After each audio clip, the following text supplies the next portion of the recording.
Chairpersons of the joint committees, good morning. Members of the joint committees, honorable members, good morning. We are very privileged to come and explain the company that has been in existence since 1992, a company called Denel, which came from the factories of AMSCO. And it was formed under the AMSCO Act, and it was formed to achieve with the objective of commercial objectives, whereby profitability, skills enhancement, and uplifting the people of South Africa will be the objectives.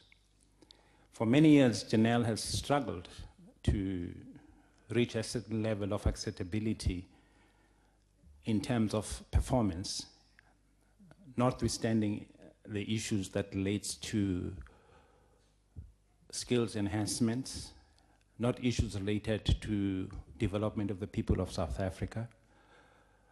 But I'm happy to say that for the last few years, Denel has now changed.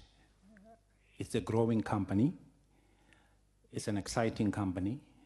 It's a company that is respected globally because of the quality of the work that we do and the trust and belief in us in terms of relationships.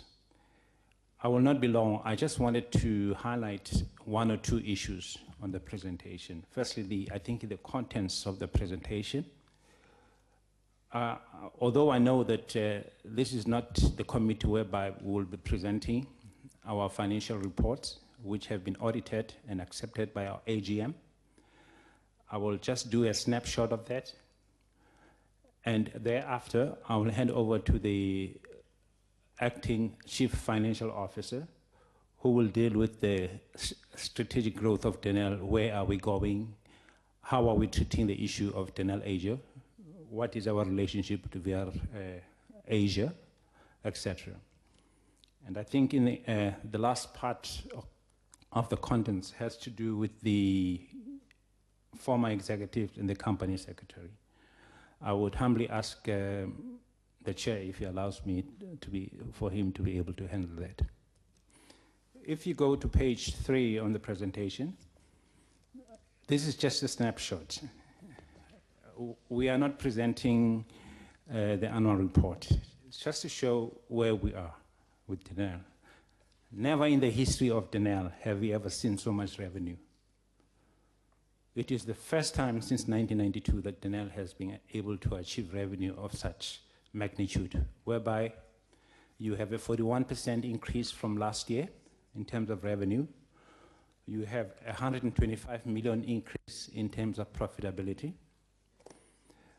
You have an increase in terms of export, so we really generate forex for our people in the country, and that is very critical for us to be able to compete globally.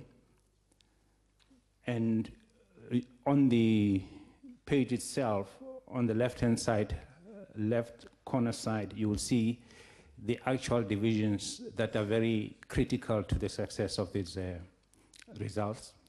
And we are guiding those divisions to make sure that we keep this momentum and grow the business going forward. So we are saying that as Denel, there is future. We have a solid order book. Obviously, because we have delivered now, the order book has gone down slightly, but we are marketing very aggressively globally to be able to keep the order book increase so that this company will be able to meet the mandate of the National Development Program. I will therefore hand over to my colleague, the Acting Chief Financial Officer, just to talk about the strategic growth of Denel and how we see Denel going forward. Thank you very much. Thank you very much, my Group CE Acting, chairpersons of the Joint Committee, Honorable members of the Joint Committee, I also greet you this morning. The snapshot that my CE was touching on is really talking to the results that we have seen in the recent past within the business, which give testimony to the strategy that which we have embarked on as a business. I am on slide 4, following that particular page that talks to the introduction Denel growth strategy. What is this strategy that which has yielded the results that my Group CE has just spoken about and informs the crux of the conversation as it relates to the Denel Asia matter is? As a business, Denel is certainly a state asset that is tasked to position itself as a high-tech innovator, developer, and manufacturer of defense equipment for a sole purpose of supporting our South African National Defence Force. But in doing that, Denel must be able to self-sustain itself. In other words, not create an additional burden to the fiscus of our country. And in doing that, we then surge and create strategies that enable us to penetrate the export market to create that depth that allows us to self-sustain through periods when our South African National Defence Force is not really on an acquisition mode. That particular strategy for the year that ended 2014-15 saw Denel, out of a total of 5.2 billion rands revenue, 52% of that revenue was actually export-based, based on the same strategies that we are following with the creation of this particular joint venture that we are about to talk about today. In the year that ended 2015-16, we ended up, as my CE mentioned, we ended up with a revenue of 8.2 billion rands, the highest Denel has ever seen. Yet again, the split between local and export in that space was 58% of that revenue was actually export business. Testimony to the strategies that we embark on in terms of advancing our export initiatives. Now, where are these markets that which we are actively pursuing in the export arena are situated? Middle East is certainly one of those markets which we are actively involved in, and I will come back to it with an example of what strategies which are much similar to what we are talking about we embarked on in terms of that particular market. Asia Pacific, we have been relatively successful in that market through our Malaysia initiatives, and we have now created this particular joint venture to even consolidate our gains in that particular market. This is the biggest market in defense spending outside the United States. Even the United States does not even come anywhere close to seeing on a year-to-year the growth that this particular market is actually providing. This particular market is growing in excess of 25% in terms of defense budget on a year-in-year basis. The US does not even come anywhere close to that. So certainly this is a market that any serious defense player throughout the world, if they are not participating in this market, then they are leaving that to their own perils. Europe is certainly a market that we are absolutely interested in. It's relatively slow at this stage. Competition is extremely rife, but we have got our eyes set on this particular market. The South American market, which broadly we look at it as the Americas, specifically through Brazil, we've got very clear initiatives that are seeking to consolidate our export gains in that particular market. The last two, being Europe and Brazil, certainly are trailing in terms of fruits that we are actually experiencing as a result of our strategies. And I think what's absolutely important on this particular slide is the last point we make there, that we have come to the realization as a business that selling defense articles from South Africa to the export world has lived its life, has come to the end of its life. Markets are asking for something much more than just throwing money over the sea and receiving defense articles in return. They are looking for a capability. They are looking for creating the same capability we have in South Africa in those markets.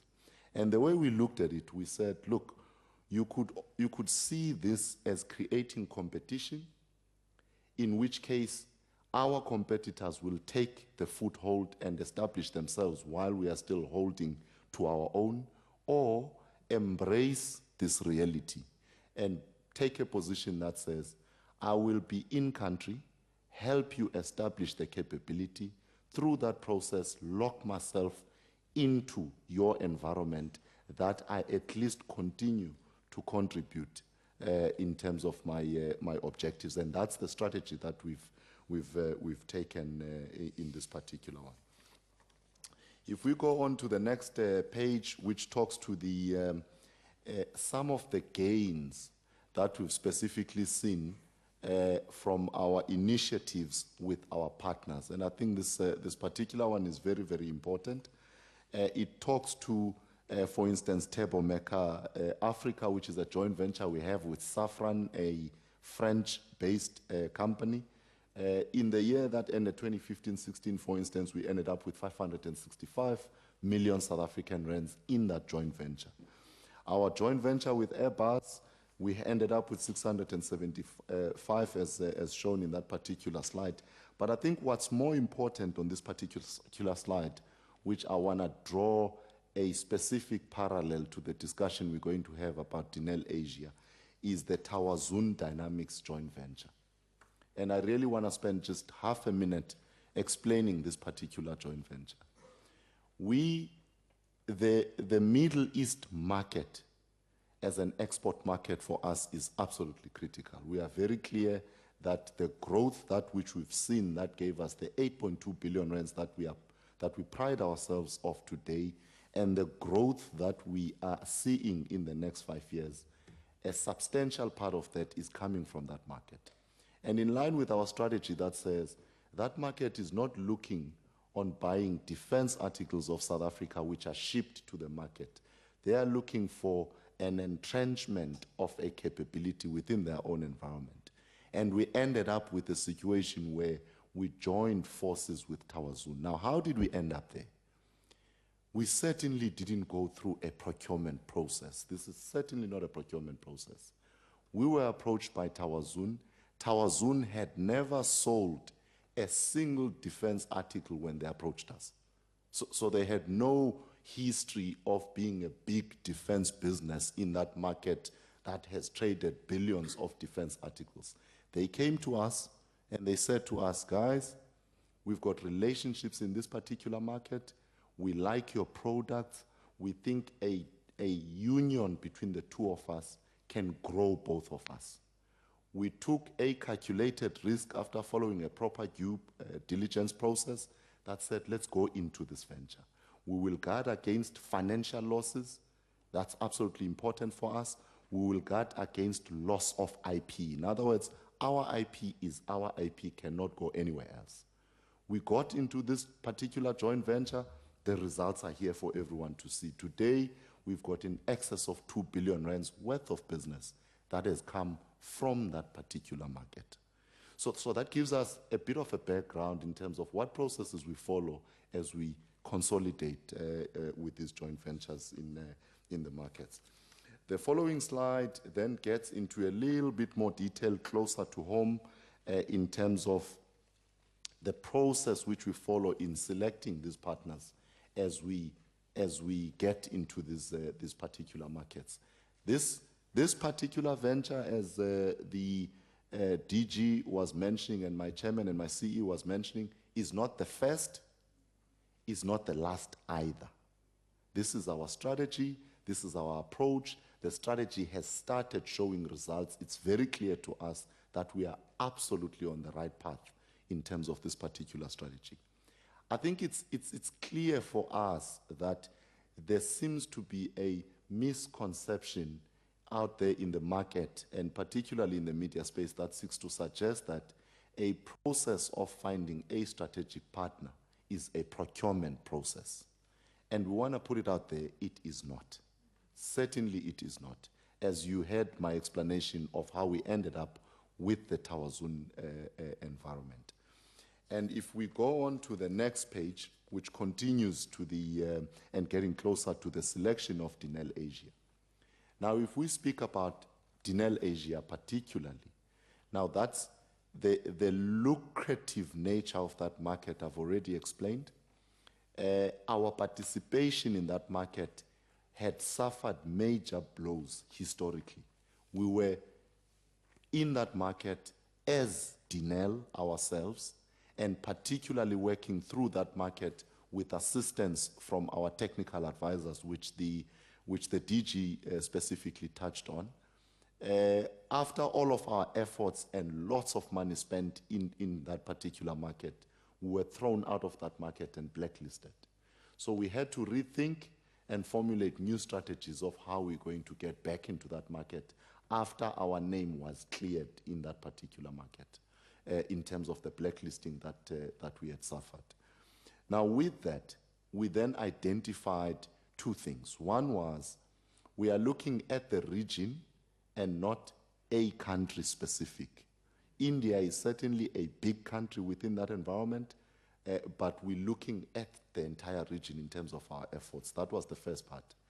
The second part was an effort that seeks to get into those markets through technical advisors, through agents, as the DG was saying, is a dangerous strategy, as we have bent our fingers before. So we had to come up with a different strategy. It was very clear to us as part of our broader strategy within the business in terms of our export environment, that that strategy would be about finding the right partner, that we can get into a joint venture and on clear, transparent terms, surge into the market and win business. And what we then looked for was, as I said, even in the TAWAZUN environment, we looked for security of funds. In other words, we, Denel, are securing ourselves that we should never get into a position where we suffer financial losses as a result of this particular venture. And that was secured by way of two elements. Element number one was that the partner must bring money to the table. The partner must put their money where their mouth is. That's number one. Number two is that we must be in control of the business. So in other words, we must dictate what happens in the business to secure ourselves financially. The second one was obviously looking for a partner who, through a process of due diligence and engagements, convinced us that they have relationships suitable by our terms in the market that have a fair chance of positioning us appropriately to win business. And we ticked that particular box. And with those boxes, we ended up with this particular structure where we joined forces with VR Asia. And that's how we ended up into this particular joint venture. Now, if we get closer to VR Laser as a business, and I think it's probably well understood and common cause at this stage that there is a separation between VR Laser Services South Africa as well as VR Asia. These are two separate entities, albeit that they are closely related. In other words, the owner of VR Asia is the same majority owner of VR Laser Services in South Africa. And we want to put it out on record, we've done this even before, that owner is certainly not a member of the family that we are tainted to have been captured by. It has to be very clear that there is no ownership of any member of a Gupta family in this particular business. Now, VR Laser South Africa, what has to be absolutely important is VR Laser South Africa is a business that has been in existence for many, many years. They operate in a niche space within the defense environment through their special capability in the steel cutting and bending environment. They are the best there is in South Africa in that particular space. In fact, there is no one else in the defense space that does that piece of work.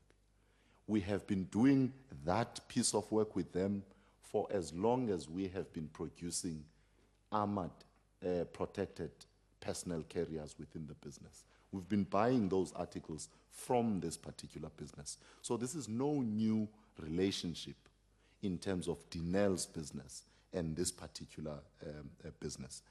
More importantly, and I think this is absolutely crucial, and that's the last point we make in this particular slide, is we think that part of the issues at play here is this biggest contract the landward space in South Africa has ever seen, which we currently are executing, which is the Hoefester contract, totaled at circa 12 billion rands worth, which obviously, it being a military vehicle with a weapon system, requires the specialty of VR laser that I've already explained.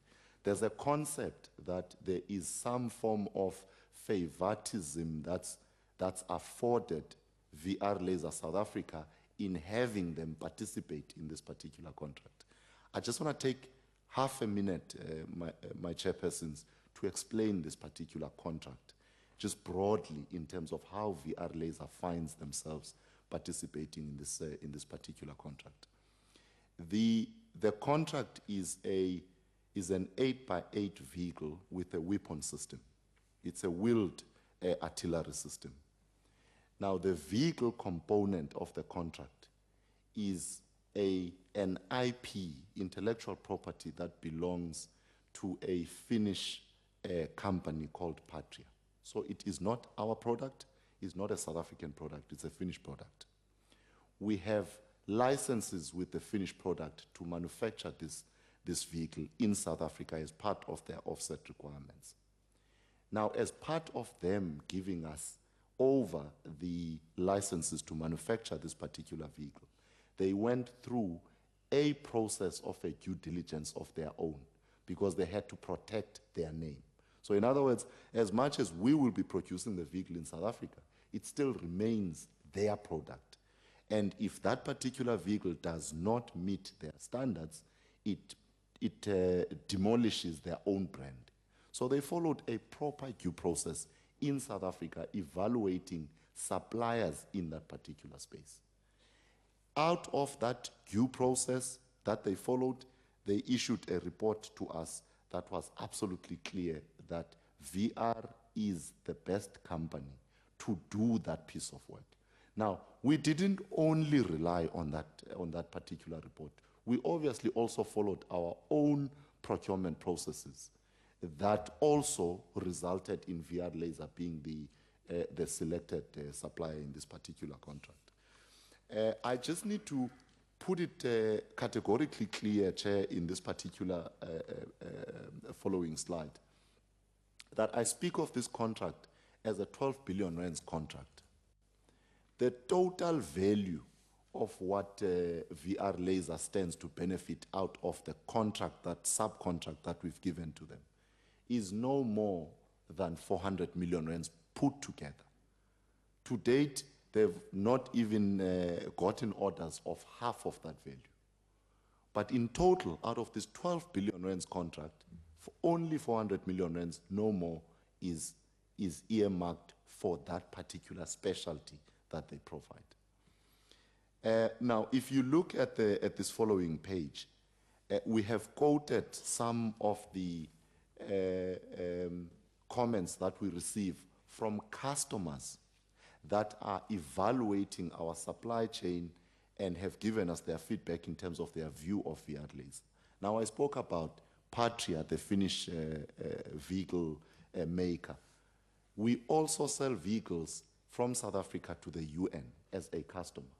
And the UN also followed a similar process where they evaluated our supply chain in South Africa and gave us their own report of their view of who is better capable to provide that particular critical skill in building armored vehicles. And I will read here, Chair, the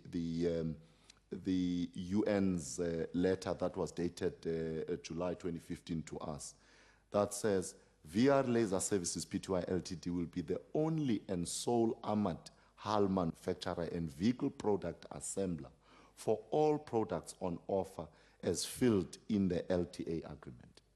This is a customer telling us, after following a proper due process, that this is the business they want the vehicles to be manufactured by. I need to tell the House, my chairpersons, that they got to this position after we had actually used different suppliers in the fabrication space that resulted in the vehicles to the UN cracking hulls. Now, for the purposes of just clarifying the significance of that particular issue, the core competency in selling an armored personal carrier, you are actually selling a statement that says, in the event of an explosion or an ambush, the occupants of the vehicle will survive. That's what you are selling when you sell an armored personal carrier. Now, when you have an armored personal carrier with a cracked hull, you have compromised the base of what you are really selling. And the UN came to this conclusion after they had actually experienced that from us and our local alternative suppliers. Then the bottom part is talking to the issue that I referred to, which was the Patria memo that was dated in March 2014, where Patria followed the due diligence process that I referred to and concluded VR Laser was the only best placed company to do that particular work. With that, my chairpersons and the honorable members, I will then move on to VR Laser Asia. So we are clear with the relationship between VR Laser South Africa and Denel. Now we are coming to VR Laser Asia, which is the business that we have now joined forces with in terms of Denel Asia. The clarity of the issue, as I summarize it, is the link between VR Laser South Africa and VR Laser Asia, as I said, is obviously the ownership. They've got a joint owner, the two businesses, but they are separate businesses. Within this joint owner, we then tap into this specific capability that's not only renowned in South Africa, as we just saw now, but is renowned worldwide in Finland, in Europe, as well as with the UN. So we wanted to tap into that capability, to join forces with that capability and offer that as a product into the Asian market. And that was number one. So that was absolutely important for us. So we've got access to that capability through the joint, let's call it the common owner of the two businesses. The only other last thing that I would explain about VR Laser is that with the engagements that we've had with them, where we're now looking at how do we satisfy ourselves that this business has got the necessary networks and relationships in the market to give us an above average chance of winning business in that particular market. We were introduced through our relationships with this business to very credible global businesses in India specifically, that specifically do not trade necessarily in the defense space, but certainly in the oil and resources space are very big businesses, which we are looking at further joining forces with those particular businesses through the relationships that exist with our partners as well as those particular businesses. And we're comfortable that that would give us a fair chance of winning business. What made us become comfortable with that? We were comfortable with that because we had initially approached a few defense players in the market, which unfortunately, when we approached those defense players, we got to a position where those defense players had already joined forces with other global or regional equipment manufacturer in the defense space, exclusive arrangements in those marriages. So in other words, we were, and that's the urgency of the matter as we submitted our applications, we were moving a little bit too late in comparison with our competitors globally for the same market, who had already joined forces with defense businesses in that particular market. So our approach is very clear. We are joining forces with Denel, with VR Asia, for the purposes of creating a defense capability in businesses that actually today do not have such capability. So we are already behind the curve in terms of forging for business in those particular markets. Then the rationale of getting into the joint venture. The first one, we talk about the funding issue. Chairpersons, honorable members, I think this is absolutely important to understand. For us, the financial muscle required for the marketing activities that are required in the Asian market is a financial commitment Denel cannot make today. So it was very clear in our minds, we're looking for a partner who would come up and say, here is the money, let's go for it. Put the money where the mouth is. And our view was very clear in conversations with this partner, where if you put in this money, in the event that things don't work, you cannot come back to us and claim that money. If you're putting it in, you're putting it in with the hope that this thing will work, and if it doesn't work, it's your loss. That was our position. And that position was successfully negotiated, and that's what it is today. So there is money put on the table to advance the marketing activities, and that money, in the event that we are unsuccessful, has no comebacks to Denel. And we couldn't have gotten any better deal in my mind. We have gone through this process over and over again. There was nothing better than this that we could have gotten anyway. We spoke about Tawazun. I'm not going to repeat that. We spoke about the importance of India. I'm not going to repeat that. The issue about the procurement rules in that market, which I spoke to, that says we can't be buying from South Africa or anywhere in the world. We want to be buying from our own. So in other words, you gotta get into the country and create the capability in those particular countries. I think that covers it on this particular page. If I now get to Denel Asia, and this is, chairpersons and honorable members, this is now getting closer to talking about what I would refer to as the real bone of contention. In other words, I think all the part that I've covered up to now is well understandable, is very clear. The issue is, did you get approval in establishing the business, yes or no? So we hear the rationale, we hear the process you followed. Did you get approval, yes or no? And I think that's the question that we seek to answer here. This presentation, as the House was deliberating, certainly had been presented, but I will take a liberty, chairpersons, if you allow me, to just point out a few issues on this particular slide that talks to the timeline and what we followed that gave us the position that said to us we have followed all proper protocol and legal framework to establish the business by the 29th. The first part, chairpersons and honorable members, key date to understand is that 29th of October 2015. On that particular date, we submitted our pre-notification submission in terms of the PFMA process to both the shareholder ministry as well as National Treasury. Now, I need to spend half a minute on this particular one because as much as it talks to pre-notification, but it's important to understand what type of information was submitted and what evaluation process was available for both departments to make an informed view on what we were intending to do. In this pre-notification, we stated it categorically clear that we had already identified the partner and we named who the partner was.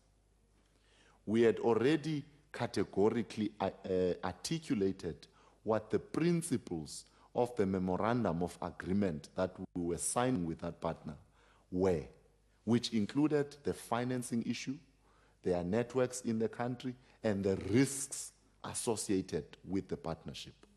And we tabulated alongside all of the risks that we had identified what processes we're going to embark on to close those risks. So in other words, let's put it out there clearly at this point that you don't get into any partnership of this nature without risks. The critical issue is about what processes and mitigation actions are you putting in place to secure yourself around those particular issues. That information was made clear to both ministries on the 29th of October. On the 23rd of November, we got response from our shareholder ministry that said, we've received your letter, we are giving you the blessings to go ahead, provided you cover certain conditions and come back and make a formal application once you've covered those conditions. We accepted that.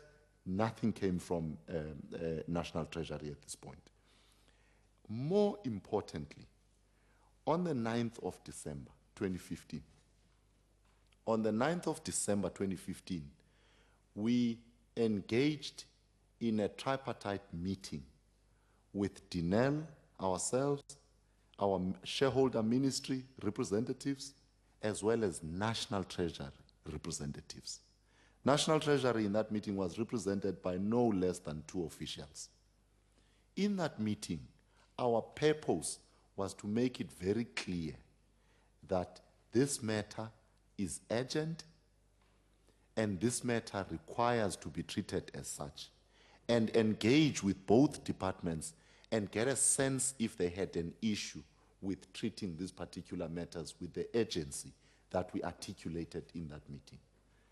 Chairpersons and honorable members, I want to confirm categorically clear today that in that meeting there was no objection from neither National Treasury nor our shareholder ministry on the urgency within which the matter needed to be treated. It was categorically stipulated, minuted. Minutes are there for everyone to interrogate. Everybody walked out of that meeting with a common understanding on the urgency of this particular matter. Now let's fast forward following this particular meeting. On the 11th of December, we certainly